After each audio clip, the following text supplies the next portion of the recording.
Welcome, our dear viewer, to the Mine of Truth, and we shall be investigating the most credible source of truth.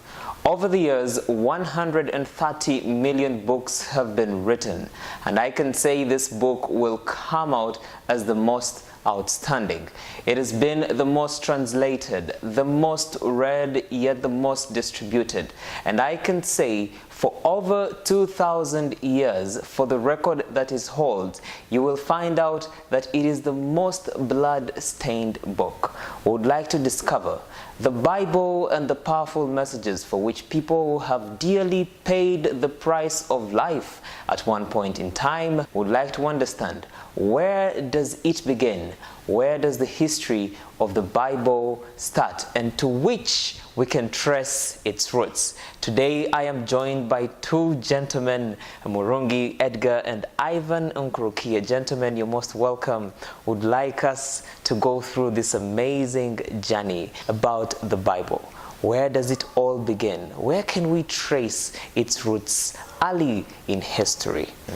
When we look at the Bible, even before it came out in print, one thing we know is God is in it. Yes.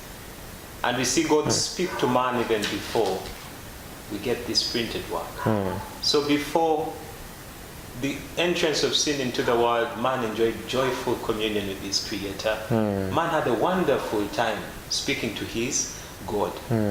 But after the entrance of sin, we see that God speaks, but it's less frequent than before the fall.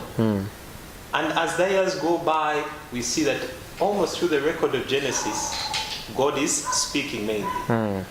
And so God speaks and man responds. But for the record of this, we come to the written word. And I would say the book of Genesis mainly shows us the point where God speaks until we reach the time of Moses. So we can say that the first 2,500 years of human history, Yes. God was speaking to man. But when we come to Moses, the great historian, it's him who gives us a view of what happened in Genesis. We see the creation, because when you look at the book of Genesis, we split it into primitive history and patriarchal history. Primitive history involves the creation story. We come to the fall of man. Then we come to the flood, that great event we can't skip. And then it brings us to the dispersion, how languages came to be. That's in Genesis 10 and Genesis 11. So starting with the great writer Moses, it brings us over to the time of John the Revelator, the one who writes something about the most sublime truth of the Bible. And so for the next 1,600 years, that's why we have the written word.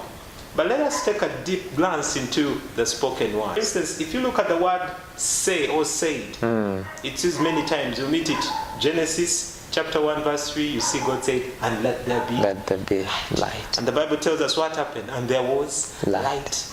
God speaks in Genesis 1:6. God speaks to Adam after creating him. So we see God speak. In fact, we see God speak to men like Abraham. By the way, he spoke to Noah, telling him how to make up that ark, preparing the world for the soon coming flood. In fact, when you look at the reason why we have the written word, it's mainly because of the degeneration, or that brings the necessity of having the written word because of weakness in memory. For instance, if you look at the lifespan of those who lived before the flood, Adam almost clocked 1,000 years. Yes. Dying at a ripe age of 930 years. You come to men like his son Seth.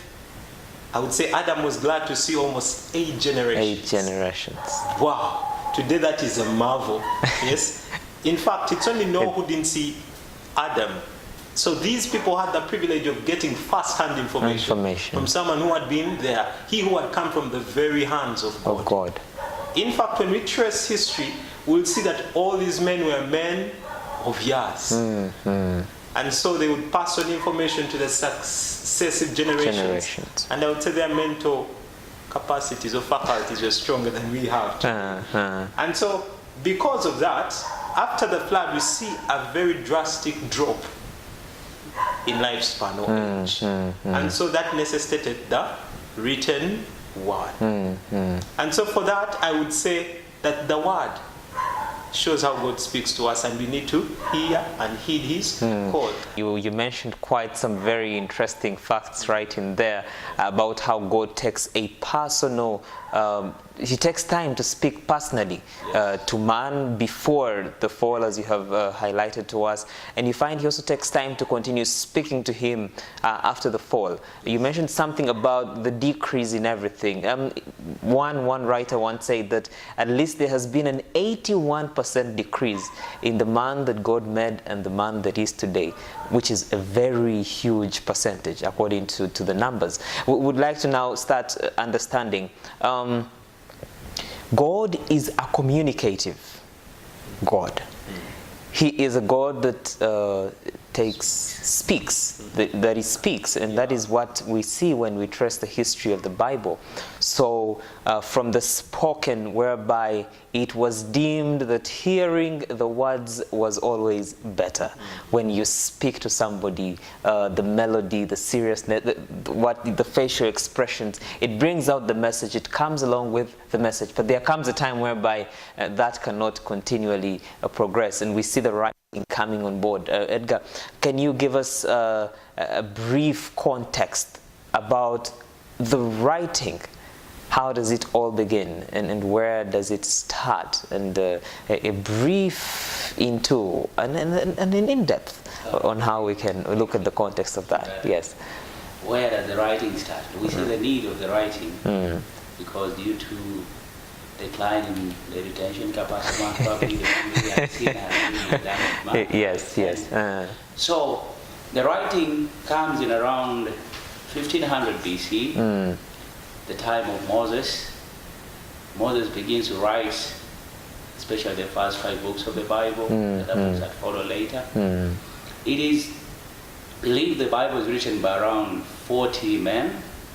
In completion, the Bible as it is, a period of around 1600 years. The Bible, incomplete as we see it, written, has 66 books. There are 39 in the Old Testament and the 27 in the New Testament. There are different people that fought through. We have farmers, we have kings, there were fishermen. Completion. So Moses starts writing with the earliest history, as he has said, that was even involving the spoken word, where God just spoke audibly. And then the other people followed, the other prophets that came and wrote it. It was written at the time, sometimes on papyruses, they would write perhaps on stones, they would write on scrolls. Take for example, when we look through the written material, you find when Jesus comes in his time, and will come even any time, he's given a scroll in Luke chapter 4 to read from the scroll. If you watch closely, we are told the Ethiopian eunuch had a scroll he was reading of Isaiah, but he could not understand. That's when Philip comes into help. So there were things written on, though not yet put together. Yes. They had not put them together to compile them. So when do we see the compiling in this case? That's like what they call a canonicity of the Old Testament. Exactly. Putting together and then authentic, accepted. It is in around the 3rd century, that's around the 400s, around 405, when the Old Testament is canonized. The books of the Old Testament, they are put together. And then they have what they would call a Bible. When Jesus comes to the scene, in Luke he says, beginning at Moses and all the prophets, he expounded unto them, that's Luke 24, the things concerning himself. That's what he referred to. He tells them in Matthew 19, have you not read in the beginning? That was his Bible that was put together, it was referring to. There had to come a time when there is what was acceptable for including in the Old Testament, the books that we have mentioned about. And let's say we will accept Genesis, we will accept, let's say, Exodus. We shall not, if you read further somewhere in the Old Testament, the books that talk about the kings, you'll find that some of the other deeds are written in other books of history, which those books are not considered to be part. And would like to know who takes part in making sure that a clear acceptance of books? Who are these people that make this in effect? Oh, sure. The scribes, in most cases, right? You are doing the work of writing. But as the Bible speaks, if really you're a student of the Bible viewer, sometimes you really, I would encourage you to go sometime, open this book. We're told it was under the guidance of the Holy Spirit. The Holy Spirit. That these men wrote, they scribed. The Bible speaks for itself. Holy men wrote as they were moved by the Holy Spirit. So God was in it. Surely they wrote, but God was leading. Exactly. So God was guiding. And actually you can see that the books that are chosen later on by the council of rabbis as part of the Old Testament, there is effect of the word that you find written in there. And actually you find that he mentioned something earlier on about the dispersion of the human race, whereby it was time to go. You realize we could no longer for a very long time continue to have the spoken word. If you know the drama that was at the Tower of Babel, it did necessitate to have something written such that every language had a record that continued to pass on. And that kind of bridged. And also the Ethiopian eunuch that he mentioned, if it was not for the scroll, it was never going to be, he wouldn't have gotten access to it. So we find the written word comes and brings us to a point whereby we see God has been communicating in person. Something hinders the communication. He doesn't give up still. He says, fine, now I think it is time to inspire men to pen down. And later on you will discover that the entire goal was to communicate to the entire human race. Yeah, sure. And today you can see the evidence that at least every race has a Bible translation. Yeah. So we would like to discover, after the written and the spoken, the Old Testament has been canonized. The New Testament is later on canonized in the future. After Jesus, yes, after Jesus goes away, and they decide to bring on the books. The Old Testament, the 39, the 39, with the 27, making a complete Bible of 66 books. Of 66 books. Yeah. Later on, we find copies like this. Of course, before they were all scrolls. So after this, what set of history does the Bible transition to, and to what level does it transcend? What happens, after the Bible is consolidated, the Old and the New Testament? What does it go through after it is written?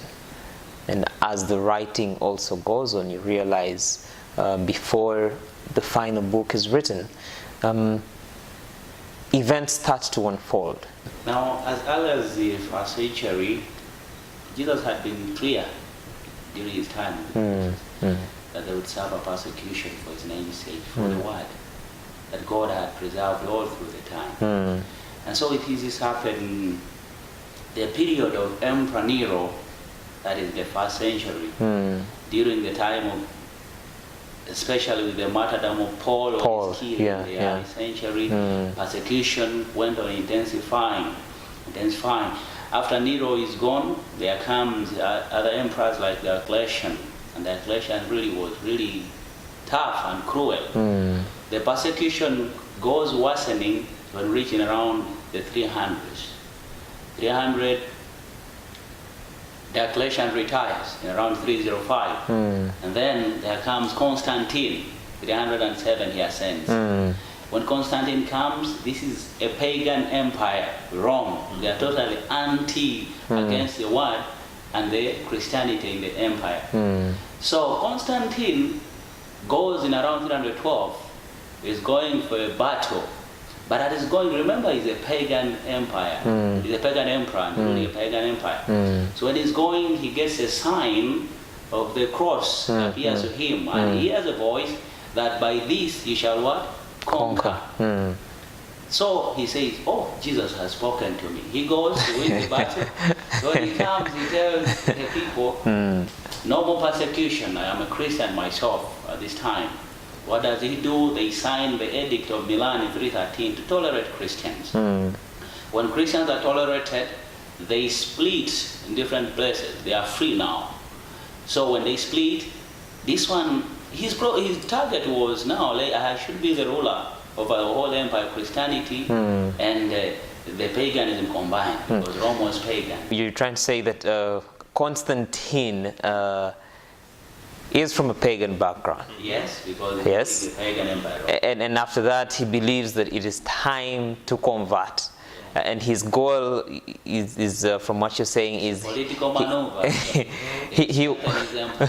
he wants to make the entire empire Christian against the background of okay, very fine, that's a good one. So really what happens, he sees he's losing his target, right?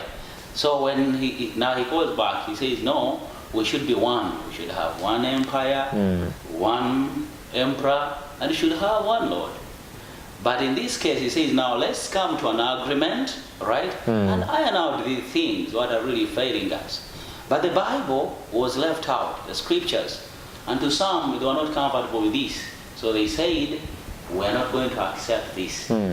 Remember, he wants to be the high priest. There's a word they use in the pagan empire, Pontifex Maximus. And this position was the high priest of the pagan religion. So this, he saw he was losing, he wanted to contain it. And so some Christians fly away, because when they rejected the offer put before them, we need to be one and follow, the Bible is left out, they go in other places where they could have their Bible accepted and followed. And so they go with some portions into the wilderness, in the areas of like northern Italy, parts of France, they hide there. They've carried some portions of the Bible, they studied them. These are the people later on that we come to find in around the 11th century, 12th century as the Waldenses or the Albigenses. So they've carried portions, they go and read. So this continues, persecution continues for these people until it comes to a time that is around 500, where we enter a very serious time that was called the Dark Ages period, where the Bible was covered completely. In fact, Christians were tortured, they were butchered, some were hanged on stake, burned, some were clothed with animal skins to be fought by other animals. It was a serious torture. I would say that if we look at this, it's a very bloody battle over this book, over this particular group of people.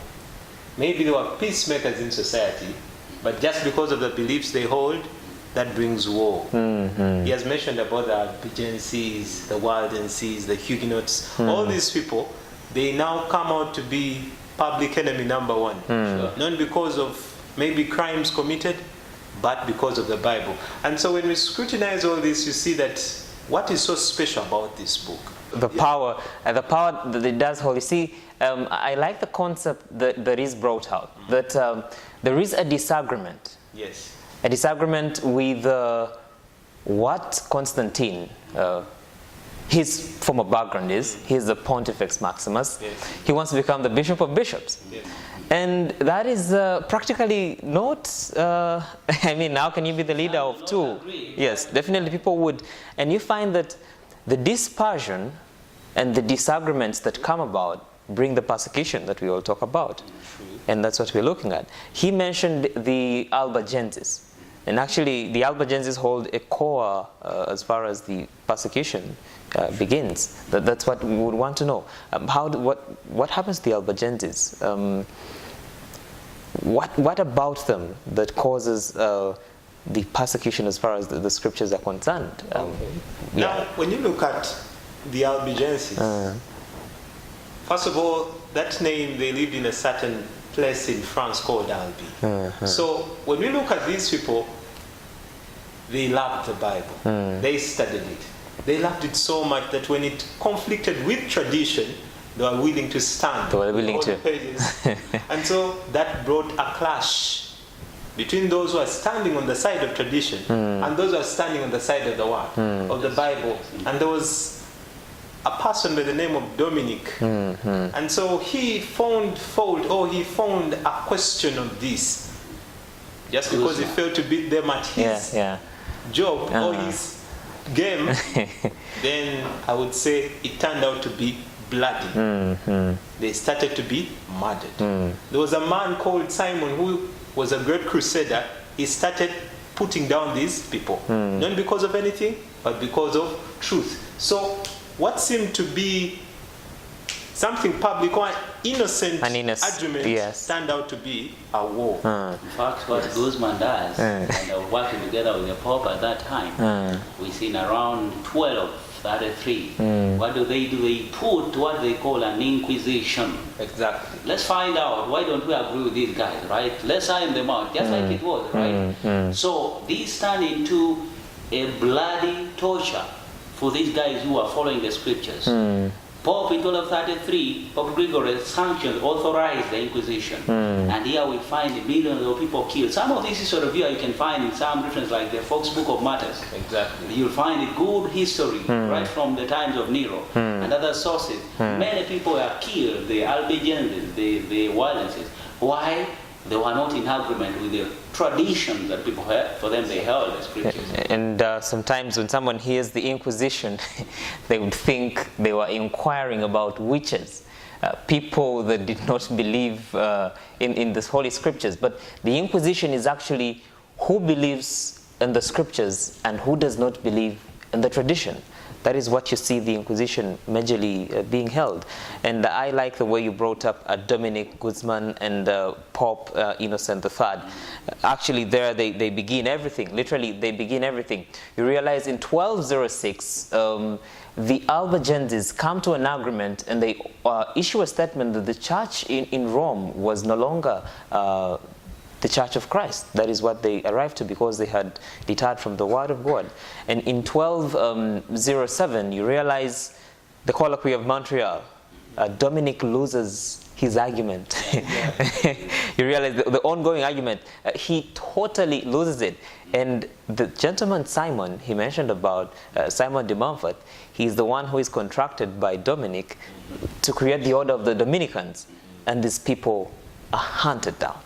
And they are persecuted to the uttermost. So from here we see a continuous transition. It doesn't only end. Around the 12th century, yes. So going through this period, many people were killed. I will again give another reference, the history of Romanism. You'll find many that were butchered during this time. There arises men that wanted to bring back the scriptures to light. Remember, God wanted to communicate to man. So we find John Wycliffe. He's called the Morning Star of the Reformation. Reforming what? Something that has fallen off the idea, right? So he brings back the scriptures in the sense that we see in around 1384, around 1300. He writes the first Bible, right? John Wycliffe, bring back the scriptures to the people.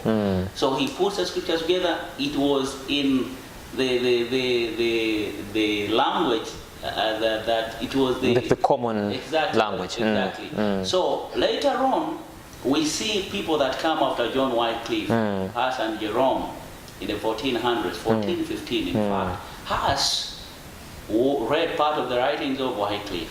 He stood for the principles. He realized, no, we needed the Bible back. This was their target. But he's bound at stake.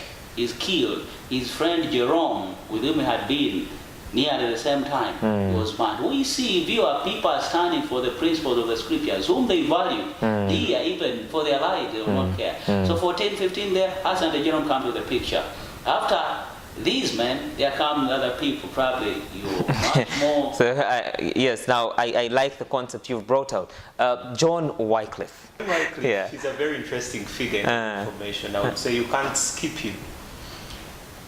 Though he wrote many years back, we see that some of the things he wrote, they brought a flame, they brought zeal, they inspired hope in many of those who appear later on the stage. Sure. And I would say he emphasized that faith was in Christ. Yes, and we see that that was really a contentious issue in the Council of Trent. When many say that no, it's by works that we achieve salvation. This man ages back had shown that faith was only in Christ. Truly, he was a morning star. By God's grace, he wasn't burnt at the stake. God laid his servant to rest. So we see that yes, it's truly tough. We see that it's more of building on what the others have done. That's what we see, the great chain of truth linking one person to the other. We see that Hughes looked at what Wycliffe had written. Yes, and I would say the basis of what Wycliffe had done enabled many to stand and to lift up the torch of truth. True indeed. And to enable us to have the Bible as we have it today. And you find the Lollards that were people that were associated with Wycliffe. They did a lot of work in distributing his literature. That is another thing you realize, that John Wycliffe, he does not just do the interpretation at a theological point of view. He goes ahead to spread abroad, and the Lollards paid with their lives, dearly with their lives. Years after Wycliffe dies, something happens to Wycliffe. They never got a chance to kill him, but his bones his bones were exhumed. What kind of hatred, and they were exhumed, and then they were burned, and they cast him to the uttermost, and then they poured the ashes in the river Swift. That's about 1428. That is after about 40 to 44 years after his death. That's when we see that happening. And after John Wycliffe, it continues to unravel. And we see new players coming on the scene. We are tracing the Bible, really. It was quite challenging because there was no printing at that time. But in 1455, printing is made easier. It will take this around 10 months for one scribe to have to translate. So in 1455, printing is made easier by methods that were brought in that would help the Bibles more than they could be burned. Bibles were burned.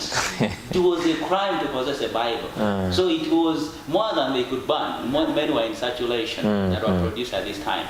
And so we find when the first Bibles are being printed, now we come to another man, Erasmus. So this man writes the first text from Latin to Greek. And the other men that we well know, like Martin Luther, they really were aided by this Greek text very much. So we find in 1522, Martin Luther translates the Bible, which had been put in Greek, now into his language, in German. He uses a version of the 1519 of Erasmus's work. And then there comes other men like William Tyndale. This one did a great job for the English. But just a flashback at Erasmus, I would say that God usually brings some people for a reason. His work at bringing the Bible into that particular language, maybe many wanted it in an easier way to understand it. Locking it in one language only, don't forget that when you look at the primitive history, we looked at dispersion language. Dispersion, yes, indeed. So not all people are well acquainted with that particular language. And so that's why maybe you see the need of translations. That's why we see that Erasmus did a very noble work. A very noble work. And actually, he mentioned something about the printing of the Bible. The Gutenberg movable type, that is the one that made it possible to print close to 200 copies in 1 year.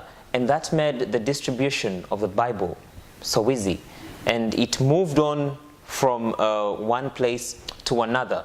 And the language that is native, most of the people that are involved in the Bible work, they do believe at one point in time that you and me should understand the scriptures in a very basic because God language. wants to speak to us individually. That is what we see from the spoken word. Exactly. And they are moved and they say, fine, let the person who is having German, the person who is having English, have it in the most basic form they can ever have. So from Erasmus, we look at newer transitions coming on board. Other people doing the work, it is carried on thereafter. So Erasmus is around, he has given a great text. Martin Luther does a good job from Greek now to German. Tyndale from Greek to, that's 1526 the time, from Greek to English. It's quite absurd that really the battle still, the scriptures is continuing. Tyndale is murdered in 1536. He didn't complete his work of translating the Bible. So there comes another man called Miles Coverdale. Miles Coverdale. He has been with in the university. Exactly. So in 1535, Coverdale completes the work of Tyndale and he prints the Bible. He finishes the work of the Bible that Tyndale had begun. And actually, just looking back, Erasmus, the work of Erasmus is something that starts with the fall of Constantinople and being led by Muhammad II. Many of these people run to the western, from the eastern to the western. And when they run to the western part, most of them are lecturers or they are teaching Greek in some of these universities. So that's why you find people like Erasmus having greater influence on people like Tyndale and maybe Martin Luther for all the work and the contribution to the Bible that you see. Before that, before the fall of Constantinople, we get to know that Latin was the dominant language in the Western area. And True. so to those who would not maybe access the scriptures in Greek, it's like that portion had almost been swept away. So I would say that was also maybe led of God, so that the scriptures will be received by many. Received by many. Yes. So we're looking at Miles Coverdale. Miles Coverdale comes and continues with the work of Tyndale. Yeah, yes, he completes the work. Around 1535. Okay. Exactly. Then 1537, John, another man, came and he combined the work of Tyndale and also the work of Miles Coverdale, and then produced the Matthew's Bible, 1537. That is 1537, yeah. Exactly. We see another Bible that is from the Bible. In fact, Matthew's is printed in English, right? The Bible is printed in English, and it was actually in England. We have another Bible in around 1539 that was called the Great Bible. The Great Bible. That was quite huge. I don't know that it was changed. Yes, and that is in the time of King Henry the Eighth. Yeah. The time of King Henry VIII, and he's the king at the time of Tyndale's execution. Yeah. You realize Tyndale prays for him that he might see some light in the end, and he commissions the great work of the Great Bible that we see in that time. And from there on, we have Bibles like the Geneva Bible coming up in 1557, and later on, the years that continue ahead, you'll see Bibles like the King James coming on board. In fact, when we look at the Geneva Bible, why do we call it the Geneva Bible? These men, due to the persecution, many ran to Switzerland. Yes, they meet men like Calvin. They meet and they put up this great Bible. Yes, in fact, when you look at the Bible, it has gone through stages. Stages, indeed. Yes, some just as we saw Tyndale, just from a few books up, let's say from Genesis up to what? To Chronicles, Second Chronicles, then the book of Jonah, having finished all the New Testament. So you see it's in portion, bits. It's like we are compiling. Not because the Bible wasn't in existence, the books are in existence, yes, but finding them. Yes. No wonder we call them the dark ages. So you see that with the more time passes, the more it gets better. Indeed. By God's what? By God's grace. And it would seem like the Bible seems to be losing. But yet, in that time, the Bible gains ground. More than anything, it is gaining ground amidst a lot of suppression.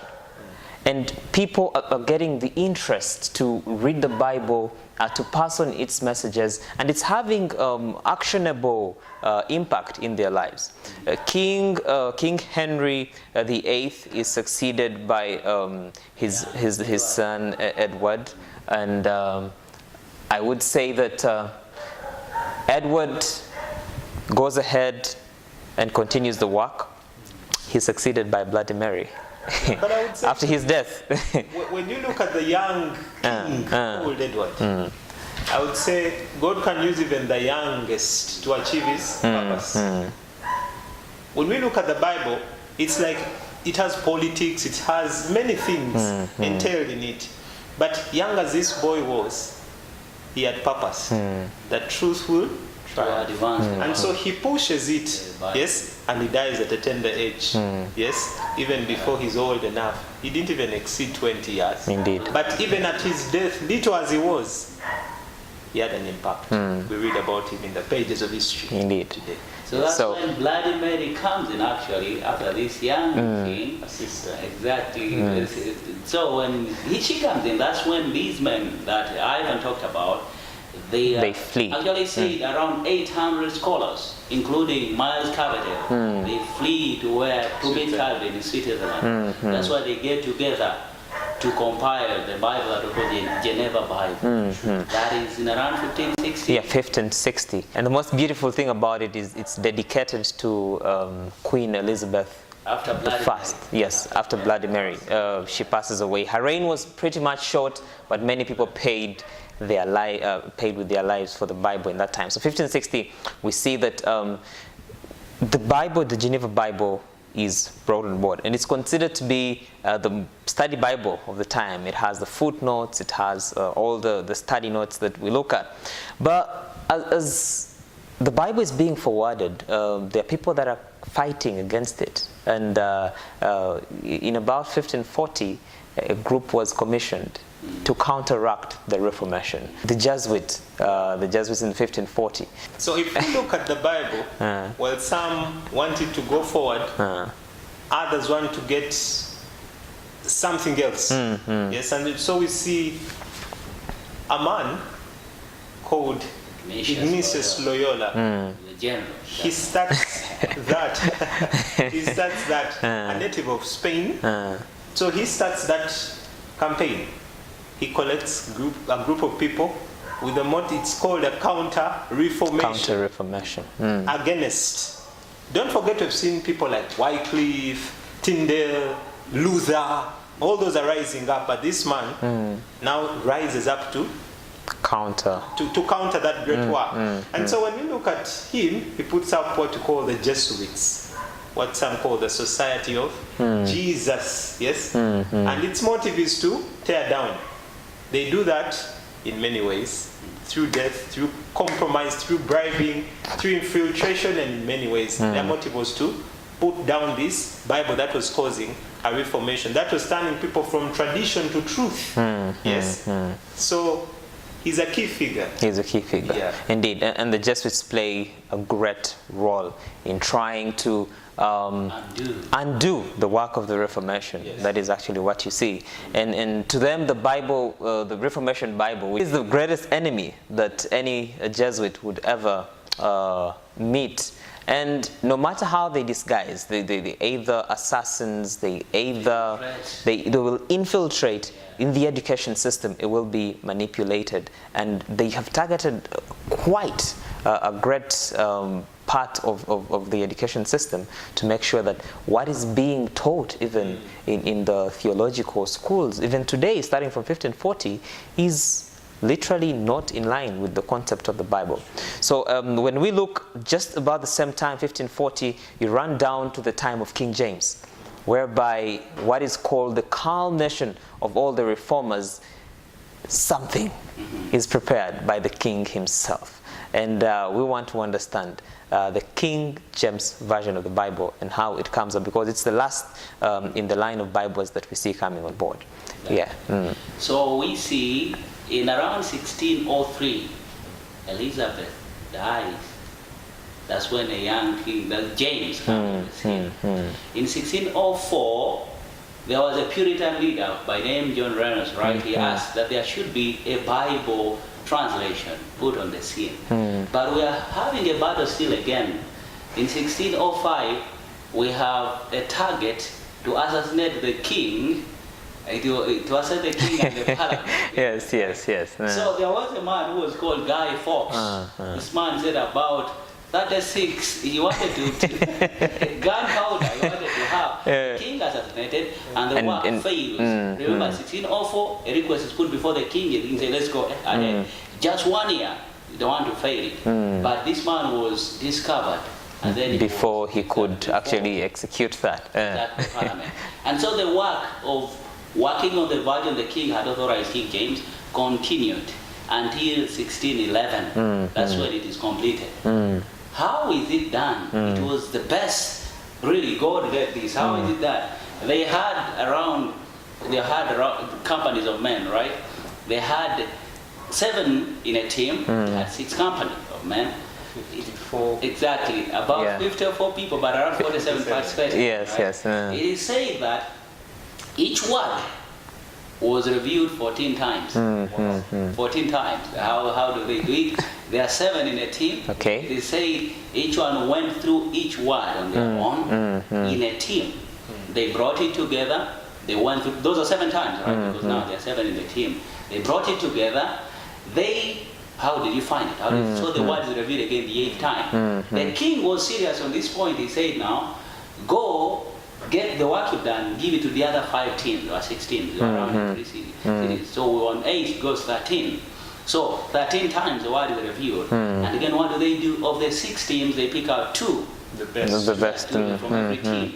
They go and review what is lacking. We've got this one. Which one is better? 14th time is reviewed. And so what do they do? And after this? This work is passed on to the leaders, the archbishops, and other in churches, landmen to review the work. They told them, send back to us what you have found out. And so the work was really scrutinized. It was word per word translation. And that brings to the climax of the most hated of the Jesuits. That is the King James Version. That was complete. About 7 years. It was a very tedious. Yeah, that is a lot of work to bring out such a version, and I would say that even after it's coming up, it is considered as the most outstanding. Why? Because it is translated as in a word for word. Sure. Not explanation or understanding. It's a word for word, and no paraphrasing. They make sure it is accurate. It may not resonate with your mother tongue in the way the English flows. Sometimes because it is the English of about that time, and it will look a little bit different. Around the time we find different manuscripts being found. Okay, Codex Sinaiticus and Codex Vaticanus, they come up. They're considered to be all these are considered to be ancient manuscripts, but the people who look at them say they were written by 15th century. Yes, and it brings us, as we come to the end, as we come to culmination, you find that the King James Version is in place, but something takes care of the multiple versions that we have today. I would like us to wrap up with that as to why we have the many versions that we have today, and what brings about them, and which societies are responsible for such kind of, also the massive distribution of the Bibles that we do have today. Yeah. It's around a few years in 1800s that this man, as he said, is making a constant invitation of moving from Germany, going to meet the Pope, right? He has a journey going to. So he goes through Egypt. He meets at the bottom of Mount Sinai, right? He says he finds a new, some ancient manuscript, right? That was really ancient, which later on came to be called the Codex Sinaiticus, right? Formed of Mount Sinai. During the same time, the Codex Vaticanus is discovered during this time, and most of the translations in the 20th century are from these manuscripts. But really, they say they were much edited, much rewritten, in that there must have been a twist, a change. A twist. Exactly, they were questionable, and they say these were so better than the received text of the reformers that led to the King James Version. And so most of the versions we see, the Pope authorized, they say this was the accepted one. And then in the 20th century, most of the versions we have are out of the Sinaiticus and the Vaticanus. That's why they were printed in place in many numbers, 1800s, by Bible studies that came up.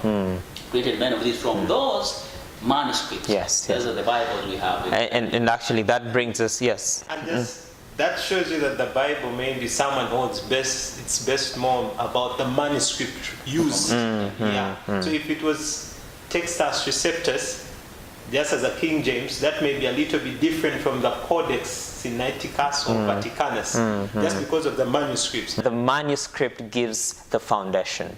Our dear viewer, what we've been discussing, it is fact for fact. If you went back and looked at the history, you would find it that it does coincide with what we've been discussing. And all we want you to see is the transition, really. God started by speaking, but today it's in writing. But yet, there is a power that does not want the scriptures to come out to you and me in their truest sense. That is what we're trying to look at. But then again, the Bible has really gone through a lot, that we do have it today. And that has been, in brief, the history of what we would call the greatest book of all time. It gives an account from before, we could say before we knew any kind of civilization that we know today, and it goes straight here to our time. That has been the history of the Bible. Thank you for joining us and being with us today. And next we'll be investigating some more interesting concepts in regards to the Bible. Thank you.